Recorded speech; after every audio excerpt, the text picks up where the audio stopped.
In this video, I'm going to show you how to change the color of materials in SketchUp. We're going to use this red metal roof as an example.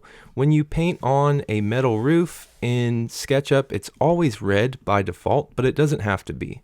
So look at this side of the building. I've painted it black or like a dark gray, and you can choose any color you want. You can do this with any material you want. So let me show you how it's done. All you have to do is bring up the paint bucket tool.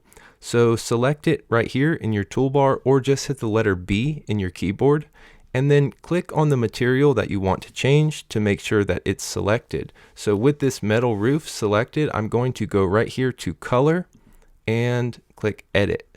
Now, unfortunately, this process is only available in the Pro version of SketchUp, but the way that you change the color is you can do a couple things. You can click on this eyedropper here and select a color from your project, or you can just bring up the color wheel. So if I wanted it to be blue, I could move this over towards blue, and here's a preview right here. So we can brighten the blue or darken it. Now to make it black or dark gray like I did on the other side, take this right here and drag it to the middle. And what that's going to do is set the color as white. So now we have a white to black spectrum. And look right here at the preview. If I bring this too far, you can't see the lines. It's just completely black. So I usually go with like a dark gray right there. And then to paint that on, you're going to click on this brick right here, which takes you back to the material.